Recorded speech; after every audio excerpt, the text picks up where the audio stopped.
नजर आ रहा है। इसी को लेकर सियासत गरमाई हुई है। एलजी सचिवालय ने पुराने दस्तावेज जारी किए हैं।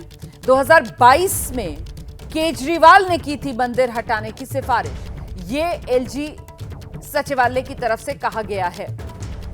मुख्यमंत्री रहते हुए अरविंद केजरीवाल ने मंदिर हटाने की सिफारिश की थी। केजरीवाल के कार्यकाल में मंदिरों को हटाने की फाइल भेजी गई थी। ये एलजी सचिवालय की तरफ से सफाई दी गई है। एलजी सचिवालय ने पुराने दस्तावेजों को जारी किया है और अब सवाल उठाए हैं कि जब मंदिर हटाने का फैसला केजरीवाल ने किया तो आतिशी उस पर चुप क्यों है। आतिशी की तरफ से निशाने पर दिल्ली के एलजी को लिया गया था, ये कहते हुए कि दिल्ली के एलजी ने दिल्ली में 6 मंदिरों को हटाने का फैसला लिया था, लेकिन अब पलटवार एलजी की तरफ से किया गया है। एलजी सचिवालय ने बाकायदा दस्तावेज जारी किए हैं और इन दस्तावेजों के आधार पर एलजी सचिवालय की तरफ से कहा जा रहा है कि साहब दिल्ली में मंदिर हटाने की जो सिफारिश है वो तब केजरीवाल की तरफ से की गई थी 2022 में, जब वो दिल्ली के मुख्यमंत्री थे। और उस समय आतिशी चुप क्यों थी, ये सवाल एलजी की तरफ से पूछा गया है। तो ये पूरा विवाद आखिर क्या है, विस्तार से आपको बता देते हैं। दिल्ली के मुख्यमंत्री हैं आतिशी। उन्होंने आरोप लगाया कि दिल्ली के उपराज्यपाल विजय कुमार सक्सेना दिल्ली के कुछ मंदिरों को तोड़ना चाहते हैं। पहले मैं आपको बता देती हूं कि आखिर वो मंदिर कौन कौन से हैं जिनको लेकर यहां पर आर पार छिड़ा हुआ है। जिन मंदिरों की लिस्ट आतिशी ने दी, 6 मंदिरों की वो बात कर रही है। नाला market 26 block waste Patel Nagar के पास बना हुआ ये मंदिर है। दूसरा मंदिर जो है वो H नंबर 32 से एन दिलशाद गार्डन इलाके में ये मंदिर बना हुआ है। इसके अलावा तीसरा मंदिर इस लिस्ट में जो शामिल है वो पार्क 1 ब्लॉक H नंबर 1/151 सुंदर नगरी में, यहां पर ये मंदिर है। चौथा जो पता है मंदिर का जिसको हटाने की बात कही जा रही है वो B ब्लॉक में है, H नंबर 30/21 सीमापुरी में ये मंदिर है। पांचवा एड्रेस जो है वो गोकुलपुरी के पास मंदिर है। छठा जो है वो न्यू उस्मानपुर MCD फ्लैट्स के नजदीक मंदिर जो है उसको हटाने की बात सामने आई है। तो ये वो 6 मंदिर हैं जिनको तोड़ने को लेकर आतिशी की तरफ से कहा गया कि साहब एलजी ने फैसला लिया। अब सीएम आतिशी का ये दावा और इस पर एलजी सचिवालय ने पुराने दस्तावेज जारी करके दिल्ली सरकार से सवाल पूछ डाला है। एलजी सचिवालय कह रहा है हाईवे निर्माण को लेकर मंदिरों को हटाने की सिफारिश की गई थी 2022 में। तब मुख्यमंत्री दिल्ली के अरविंद केजरीवाल थे। अरविंद केजरीवाल ने मंदिर हटाने की सिफारिश की थी। इस मुद्दे पर प्रिंसिपल सेक्रेटरी ने धार्मिक समिति के साथ बैठक भी की थी। केजरीवाल के कार्यकाल में मंदिरों को हटाने की फाइल एलजी को भेजी गई थी।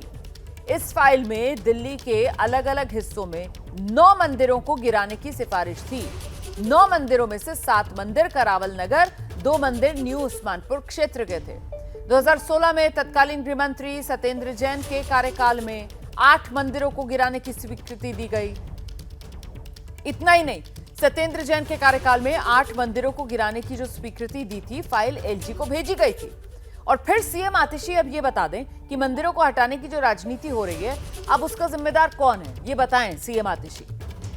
तो जोरदार तरीके से आप कह सकते हैं घेराबंदी यहां पर आतिशी की जो एलजी की तरफ से की गई है, क्योंकि एलजी की तरफ से बाकायदा एक के बाद एक जो सिफारिशें आम आदमी पार्टी सरकार की तरफ से, मुख्यमंत्री रहते अरविंद केजरीवाल की तरफ से जो की गई, मंत्री रहते सत्येंद्र जैन की तरफ से जो की गई, उसका हवाला देकर यह पलटवार किया जा रहा है। सीधे आपको लेकर चलते हैं, हमारे साथ हमारे सहयोगी बलराम पांडे इस वक्त मौजूद हैं और जरा बलराम से ही जानते हैं कि मंदिर को लेकर आर पार सीएम आतिशी की तरफ से जो हमला एलजी पर बोला गया था, एलजी का आक्रामक पलटवार आम आदमी पार्टी बैकफुट पर।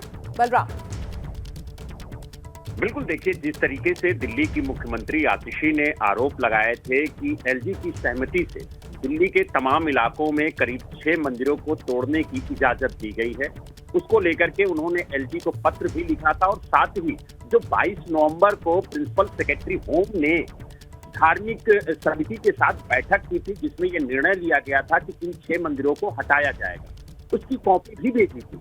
लेकिन जिस तरीके से अब दिल्ली के जो उपराज्यपाल हैं उनके सचिवालय ने जो पुराने दस्तावेज हैं उनको सामने रखते हुए दिल्ली की मुख्यमंत्री आतिशी से पूछा कि जब 2022 में मुख्यमंत्री अरविंद केजरीवाल थे तब भी प्रिंसिपल सेक्रेटरी होम ने धार्मिक समिति के साथ बैठक की थी और उस दौरान 9 मंदिरों को हटाने की सिफारिश की गई थी, जिसकी फाइल 8/2/2023 को एलजी के पास आई थी और ये कहा गया था कि एनएचए ने ये सिफारिश की है कि हाईवे निर्माण में इन मंदिरों को हटाना अति आवश्यक है।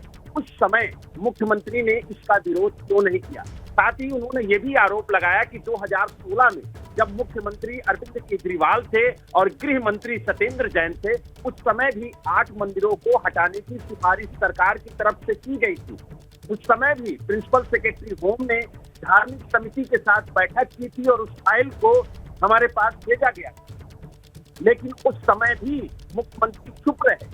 ऐसे में सवाल उठता है कि जब दिल्ली विधानसभा चुनाव नजदीक है तो इन धार्मिक स्थलों के मुद्दे को सरकार की तरफ से क्यों उठाया जा रहा है, जबकि इससे पहले सरकार इस तरह का कदम उठा चुकी है।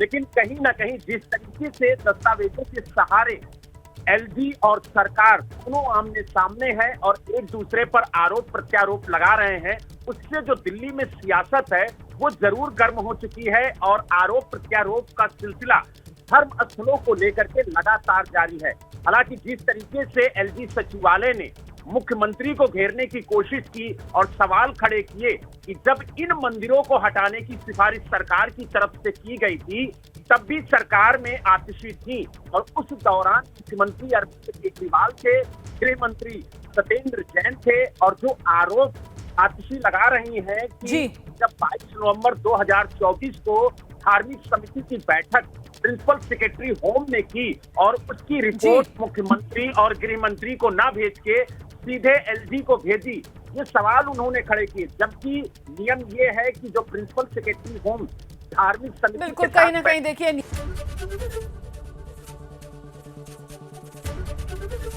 एबीपी गंगा, खबर आपकी, जुबान आपकी।